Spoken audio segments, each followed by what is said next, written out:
یا developmental disorder like Down syndrome, dyslexia, ADHD, یہ گھر میں ایک بچہ ہونا تو پیرنٹس کی زیادہ توجہ اس پر چلی جاتی ہے, لا محالہ چلی جاتی ہے, جس سے باقی بچوں کی شخصیت پہ بھی بڑے منفی اثرات مرتب ہوتے ہیں. تو ایک جیسے میں نے عرض کیا کہ توازن کا دامن تو آپ نے ہاتھ سے نہیں چھوڑنا, اور جو اسپیشل نیڈز ہیں اگر کسی بچے کی, تو اس کو پھر آپ اسپیشل نیڈز کے کسی ادارے یا کسی سروس سے آپ وہ ڈیفیشنسی, وہ کمی پوری کروائیں. بینگ پیرنٹ آپ کی ذمہ داری, آپ کا وقت اور آپ کی توانائی سارے بچوں پر ایونلی ڈسٹریبیوٹ ہونی چاہیے. اچھا, ہم اپنے پروگرام میں کالرز کو بھی لیتے ہیں اور ہم اپنے کالرز کو بتائیں گے کہ ہمارا لائیو نمبر آپ کو اسکرین پر دکھائی دے رہا ہے, لیکن ہماری گفتگو آئی تھنک اتنی مفید ہو رہی ہے کہ سب جو ہے وہ کافی غور سے اس کو سن رہے ہیں. اب آ جاتے ہیں تھوڑا سا آکیوپیشنز پر, کہ جب آکیوپیشن چوز کرنے کی باری آتی ہے, کچھ پیرنٹس ہوتے ہیں کافی لبرل ہوتے ہیں, آپ نے جو بننا ہے بن جائیں. کچھ پیرنٹس ہوتے ہیں وہ کہتے ہیں نہیں آپ نے ڈاکٹر اور انجینئر ہی بننا ہے. تو یہ کس قدر بچے کو متاثر کرتا ہے کہ اگر اس کو کہا جائے کہ آپ ہاتھی ہیں لیکن آپ کو شیر بننا ہے, نہ وہ ہاتھی رہتا ہے اور نہ وہ شیر بن سکتا رہے ہے. گا. اب اگین ویری کریٹیکل کوسچن, آپ نے تو کچھ کہا.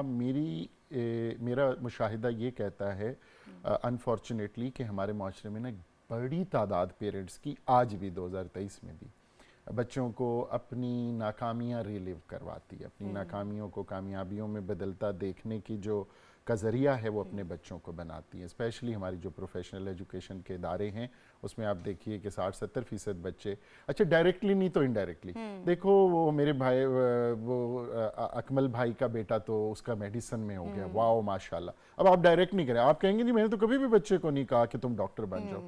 لیکن جب آپ کے رشتہ داروں میں, دوستوں میں کوئی بچہ بچی ڈاکٹر بننے لگا تو آپ نے اس کی ایسی تعریف و تحسین کے ڈونگرے برسائے کہ بچے نے کہا کہ اگر مجھے اپنے والدین کی فیور ون کرنی ہے تو میں نے ڈاکٹر بننا ہے. حالانکہ اس کے لینگویج سینٹر زیادہ ڈیولپڈ ہیں, وہ زیادہ انٹرپرینیورل ہے. تو یہ ایک اور ہماری جو شخصیت کے لیے بڑی خطرناک چیز ہے, وہ فورسڈ چوائس آف کیریئر ہے. تو میں اس کا قائل نہیں ہوں. بالکل اس طرح کی ایک ایگزامپل میں یہاں پر شیئر کرنا چاہوں گی کہ ایک والد صاحب تھے, وہ اپنی بیٹی کو ڈاکٹر بنانا چاہتے تھے. جب بیٹی کا ایڈمیشن نہیں ہوا تو ان کے والد کو لقوہ ہو گیا پریشانی کے ساتھ. تو یہ بچے پر کس قدر اس نے جو ہے اثر ڈالا ہوگا کہ اس کو لگا ہوگا کہ میری وجہ سے میرے جو فادر ہیں ان کو لقوہ ہو گیا. تو آپ اپنا برڈن بچوں پر نہ ڈالیے, بلکہ ان کو چوز کرنے دیجیے ان کے جو آکیوپیشنز ہیں. تھوڑا سا میں چاہتی ہوں ہم بات کریں کہ جو والدین کا آپس کا ریلیشن شپ ہے وہ بچوں کو کس قدر متاثر کرتا ہے اور کس طرح سے متاثر کرتا ہے. کیونکہ دیکھیں ہمارے ملک میں پہلے ارینجڈ شادیاں کی جاتی تھیں جس میں آپ کے پاس چوائس نہیں ہوتی, آپ کا جو لائف پارٹنر ہے وہ ایک پنڈورا باکس کی طرح آپ کے سامنے کھلتا ہے, اور یا آپ کی اس کے ساتھ بن جاتی ہے یا نہیں بنتی. بہت ساری مائیں ایسی ہوتی ہیں جو کہ بچوں کی خاطر اپنے ہسبینڈس کے ساتھ رہ رہی ہوتی ہیں. اب وہ ریلیشن شپ نہ اچھا ہے اور وہ بلکہ ایبیوسو ہو جاتا ہے. تو یہ ایبیوسو ریلیشن شپ بچوں کو کس طرح سے متاثر کرتا ہے؟ اچھا, اس پہ جو میری رائے ہے وہ شاید تھوڑی سی کاؤنٹر انٹیوٹیو ہو اور شروع میں پہلی مرتبہ سننے میں تھوڑی سی اس کو بڑی دقت سے تسلیم کیا جائے گا, لیکن میں وہ دینا ضرور چاہوں گا کیونکہ وہ میری بڑی پروفیشنل اوپینین ہے. بروکن فیملی ضروری نہیں کہ ڈیورس کی شکل میں ہو. اچھا, بروکن فیملیز جب ایک بہت انہیپی میرج کی شکل میں ہوتی ہے, اس کے بچوں پر ڈیورس سے زیادہ برے اثرات مرتب ہوتے ہیں. بالکل ایسا ہی ہے. جہاں میں بالکل چاہوں گا کہ ذاتی والدین کے آپس کے اختلافات ایمیکیبلی نبھائے جائیں, لیکن اگر ایک ایسی فیملی ہو جس میں والدین کے تعلقات, میاں بیوی کے تعلقات بہت برے ہوں, گھر میں ہر وقت لڑائی جھگڑا فساد تو تکار کا ماحول ہے, تو وہ بچوں کی ذہنی صحت پر, نفسیاتی صحت اور جذباتی صحت پر انتہائی منفی اثرات مرتب کرے گی. اس سے بھی زیادہ منفی اثرات کہ اگر خدا نخواستہ یہ والدین علیحدہ ہو جائیں, اس میں تو پھر بھی ڈیمیج کی جو انٹینسٹی ہوتی ہے وہ اکٹھے رہتے ہوئے پیرنٹس کی تعلقات کی تلخی سے کم ہوتی ہے.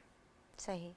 تو آپ یہ سجیسٹ کر رہے ہیں کہ بچوں کا جو ہے اس میں ایک رول ہے، بچے اس سے متاثر ہوتے ہیں، لیکن یہ ہے کہ آپ نے خود ڈیسائیڈ کرنا ہے کہ آپ کے لیے کیا بہتر ہے اور آپ کے بچوں کے لیے کیا بہتر ہے. اگر آپ کو لگتا ہے کہ اسی ریلیشن شپ میں رہ کر آپ اپنے بچوں کے لیے زیادہ پروڈکٹیو ہیں، ان کو پروٹیکٹ کر سکتے ہیں، تو دین اٹس یور چوائس. بچوں لیکن کی خاطر آپ مجبوری میں نہ رہیں. آپ نے طے کر لیا بچوں کی خاطر اکٹھے رہنا ہے تو ریلیشن شپ کو امپروو کیجئے نا. اس پر ورک کیجیے. ریلیشن شپ کی ڈیولپمنٹ اور امپروومنٹ اور اپنے پرابلمز کو ایڈریس کرنے کے لیے، جو آپ کے جذباتی مسائل ہیں ان کو ایڈریس کرنے کے لیے جو پروفیشنل سپورٹ موجود ہے وہ لیجئے. ہمارے پاس صرف بیگمات آ جاتی ہیں، ان سے ہم بات کرتے ہیں، میریٹل ایشوز ہیں، میں کہتا ہوں جی یہ تو 2 سیشنز کے بعد کہتا ہوں کپل تھیراپی، وہ کہیں گے میرے ہسبینڈ تو نہیں آئیں گے، بالکل ان ایسے کو تو ہی پتہ بھی نہیں ہے میں ادھر آتی ہوں. تو پھر میریٹل تھیراپی یا میرج کاؤنسلنگ کسی مثبت نتیجے پر نہیں پہنچے گی. اور اگر دونوں آتے ہیں تو بہت ہی مفید ہو سکتی ہے تعلقات کی بہتری کے لیے میرج کاؤنسلنگ. بالکل، کیونکہ اگر آپ چاہتے ہیں کہ آپ کا بچہ جو ہے وہ زندگی میں بہتر طریقے سے پرفارم کر سکے تو ماں باپ کو دونوں کو اس پر ورک کرنا ہوگا. اور جس طرح کہ ہم نے کہا کہ ان دونوں کا ریلیشن شپ بہتر کرنے کی ضرورت ہے. اور ہمارے ملک میں اسپیشلی میں نے دیکھا ہے کہ بہت سارے مرد حضرات ایسے ہوتے ہیں کہ وہ کہتے ہیں کہ میں دماغی لحاظ سے بالکل ٹھیک ہوں، مجھے اس کی ضرورت نہیں ہے، آپ کو سیشنز چاہیے تو آپ جا سکتی ہیں. اور بعض خواتین جس طرح کہ آپ نے کہا کہ وہ اپنے ہسبینڈ کو بتا کر بھی نہیں آ رہی ہوتی ہیں، لیکن دا گڈ تھنگ از کہ اب پاکستان میں سب علاج موجود ہے، فیسلٹیز موجود ہیں. آپ جا کے ایک سائیکو تھراپسٹ یا سائیکالوجسٹ سے مل سکتے ہیں، ان سے اپنے بچوں کے جو پرابلمز ہیں ان کو بھی ڈسکس کر سکتے ہیں، رائے لے سکتے ہیں اور ٹریٹمنٹ بھی کروا سکتے ہیں اگر ضرورت ہو. اب آتے ہیں ورکنگ ویمن اور ورکنگ پیرنٹس کی طرف. ہمیشہ سے یہ سمجھا جاتا ہے کہ مرد کو ہی کمانا ہے، لیکن آج کل خواتین بھی ہر شعبے میں آگے آ رہی ہیں. لیکن جب بچوں کی تربیت کی بات آتی ہے، اگر بچے میں کوئی خرابی آ جاتی ہے تو ہمیشہ ماں کو بلیم کیا جاتا ہے کہ تم چونکہ کام کر رہی ہو اس لیے بچہ نگلیکٹ ہو رہا تھا. تو کیا یہ صرف ماں کی ذمہ داری ہے بچے کی تربیت، یا یہ دونوں ماں باپ کی مشترکہ ذمہ داری ہے؟ اچھا، ایک تو میں غلط فہمی کا ازالہ کر دوں. پاکستان میں چونکہ ریسرچز تو ہیں نہیں، کوئی ڈاکیومنٹڈ ایویڈنس نہیں ہے، لیکن میرا جو مشاہدہ ہے وہ یہ ہے کہ ضروری نہیں ہے کہ نان ورکنگ، ویسے تو every mother is working mother, right, and every woman is a 24/7 working, every woman is a woman. لیکن چلیں نان ارننگ ورکنگ کا جو ماڈل ہوتا ہے کہ ہاؤس ہولڈ لیڈیز، کہ صرف اس کے نتیجے میں بچوں کی بہت اچھی تربیت ہوگی ورنہ نہیں ہوگی. میرا مشاہدہ ایک بڑی کاؤنٹر انٹیوٹیو چیز لے کر آیا کہ ایون ورکنگ پیرنٹس، دونوں پارٹنر اگر ورکنگ ہیں اور گھر کے ماحول کے اندر ان کی جو امیجیٹ نیڈز ہیں بچوں کی وہ میٹ کرنے کے لیے ایک اچھا پلان موجود ہے، تو عموماً ورکنگ لیڈیز ویمن کے بچے زیادہ کانفیڈنٹ اور سیلف ریلائنٹ ہوتے ہیں. صحیح. اچھا، دوسری طرف نرچرنس زیادہ ہو رہی ہوتی ہے کہ mother all the time hands on mom is there, لیکن وہ جو آپ نے پہلے ذکر کیا نا اوور پروٹیکشن کے نتیجے میں، اوور کانشیسنس کے نتیجے میں کوئی بہت مفید اثرات نہیں مرتب ہو رہے ہوتے. تو ایک تو میں قائل ہوں اس بات کا کہ ایک ذمہ داری جیسے آپ نے کہا ایونلی ڈسٹریبیوٹ ہوتی ہے. کوالٹی ٹائم بچوں کو ماں کا بھی چاہیے ہوتا ہے، باپ کا بھی. کوالٹی ٹائم کی بات کر رہا ہوں، not a lot of time. ایک چڑچڑے مزاج کا شکار والدہ یا والد بہت سارا ٹائم بھی بچوں کو دے رہے ہوں، خطرناک ہے. بالکل. تھوڑا وقت، کوالٹی ٹائم جس میں انڈیوائیڈڈ اٹینشن بچوں کو مل رہی ہے، ایک ون میل ٹوگیدر انٹائر فیملی بیٹھ کر ایک میل اکٹھے، رات کا کھانا اکٹھے کھاتی ہے، لائٹ چٹ چیٹ کرتی ہے، ونس ویک اور فورٹ نائٹ اوے ڈے فیملی کر رہی ہے. ورکنگ فیملیز کی، بہت ورکنگ پارٹنرز کی بات کر رہا ہوں. بہت اچھے اثرات مرتب ہوتے ہیں بنسبت اس کے کہ آپ کہیں کہ جی نہیں ایک پارٹنر نے ہر وقت گھر پہ ہوور اراؤنڈ کرنا ہے. صحیح. شاید یہ اتنی درست بات نہیں ہے. اور آج کل بہت سارے ادارے ایسے ہیں جہاں پر میٹرنٹی لیوز آپ کو دی جاتی ہیں، آپ بچوں کے ساتھ اپنا ابتدائی ٹائم بالکل آپ اسپینڈ کر سکتے ہیں. پھر فیڈنگ کے لیے بھی سیپریٹ رومز بنائے جاتے ہیں. اچھی بات یہ ہے کہ ہمارے ملک میں اس حوالے سے بہت سارا کام ہو رہا ہے. کچھ پیرنٹس ایسے ہیں جو کہ بچوں کو میڈس کے پاس چھوڑ دیتے ہیں، یعنی ایک تو وہ لوگ ہیں جو کہ ڈے کیئر میں اپنے بچوں کو چھوڑتے ہیں، دوسرے وہ لوگ ہیں جو کہ میڈس کے پاس چھوڑ دیتے ہیں. میں نے ایون ڈاکٹرز کے بچے بھی ایسے دیکھے ہیں جو کہ ان کو اردو نہیں آ رہی ہوتی، یا باہر ملک میں اگر اسپینش اس کی میڈ ہے تو بچے کو انگلش نہیں آ رہی ہے. تو آپ کے خیال سے بینگ پیرنٹس کیا ہم اپنا رول ادا کر رہے ہیں؟ اچھا، اس میں ایک گزارش کروں کہ جیسے میں نے عرض کیا، میں نے بہت سی ورکنگ لیڈیز کو دیکھا ہے کہ وہ جب تک بچے شیر خارگی کی عمر میں ہیں یا سیلف انڈیپینڈنٹ یا اسکول گوئنگ نہیں ہو رہے فار انسٹنس، اس وقت تک دے برنگ دیم ٹو ورک. جیسے آپ نے کہا کہ ان کو فیڈ کرانے کے لیے ان کو کہیں ڈے کیئر میں کر دیا، خود لے کر آ رہے ہیں، آئی نو ٹیچرس، تو وہاں آپ نے اچھا 4-5 مدرس 3-4 مدرس اکٹھے کام کر رہی ہیں، وہ اکٹھے ہو سکتے ہیں، دے کین بی ٹوگیدر، اور وہ ایک ایسا پلان بنا سکتے ہیں کہ اپنی موجودگی میں کسی میڈ کو یا کسی ڈے کیئر فیسلٹی کو اویل کیا جائے. اس میں working women have to put their feet down کہ وہاں میں ضرور چاہوں گا کہ بالکل انسپروائزڈ اس میں نہ چھوڑیں. اچھا پھر اگر آپ نے انسپروائز چھوڑ بھی دیا، گھر ہے، میڈ بہت ڈیپینڈیبل ہے، تو please do have a vigilance. Now we have got cameras, we have got other surveillance facilities and devices, تو وہ ضرور ایک چیک ضرور رکھنا ہے آپ نے. اگر نان ریلیٹڈ کیئر گیور کے ہاتھ آپ نے اپنے بچہ دیا ہوا ہے تو اس کا ایک چیک اینڈ بیلنس آپ نے ضرور رکھنا ہے. یاسر صاحب، کچھ پیرنٹس ایسے ہوتے ہیں جو کہ محبت میں بچوں کو اوور فیڈ کر رہے ہوتے ہیں، ان کے بچے جو ہیں وہ ویٹ گین کیے جا رہے ہیں، لیکن وہ کہہ رہے ہیں بیٹا یہ بھی کھا لو. بچہ گیا ہے اسٹور میں، وہ 3 چپس کے پیکٹ اٹھا رہا ہے، 2 بوٹلز اٹھا رہا ہے، لیکن وہ اس کو نہ نہیں بول رہا ہے. تو کیا آپ کے خیال سے یہ ایٹیچیوڈ پیرنٹس کا ٹھیک ہے؟ اور یہ وہ والے پیرنٹس ہوتے ہیں جو کہ بچوں کو کسی بھی چیز پر نو نہیں کہہ رہے ہوتے، اور بعد میں بچے کا ویٹ اتنا گین ہو جاتا ہے کہ بیچارے کو ڈائٹ کرنی پڑتی ہے، بلی ہو رہا ہوتا ہے وہ اس مشکل وجہ کر سے. دیتے ہیں. اچھا اب تو اسٹڈیز موجود ہیں، بلکہ 1-2 ٹیڈ ٹاکس موجود ہیں، میں چاہوں گا پیرنٹس دیکھیں کہ amount of saying no to a child. اچھا نو کہنے میں قطعاً کوئی مذائقہ نہیں، جتنی دفعہ کہنا ہے. نو کہنا کس انداز میں ہے، ایک چیز سے نو کہنے کے بعد آپ نے اس کا کوئی متبادل دیا اس کو. بچے اب آج کل ڈیجیٹل ایڈکشن کا شکار ہیں، گیمز کھیلتے ہیں، والدین بھی کہتے ہیں چلو باہر تو نہیں کھیلنے جا رہا نا، باہر کا ماحول بہت خراب ہے، اور انہیں نہیں پتا کہ گیمنگ ایڈکشن شاید کسی سبسٹنس ایڈکشن سے زیادہ خطرناک ہو سکتی ہے. بالکل اسی طرح فوڈ ایڈکشن ہے کہ ہمیں گپلو بچے، اچھا صحت مند بچہ، اور آپ نے پہلے جاننا ہے کہ صحت مند بچہ ہوتا کیا ہے، باڈی میس انڈیکس کیا ہے، بچے کی ہائٹ کے مطابق اس کا وزن کیا ہونا چاہیے.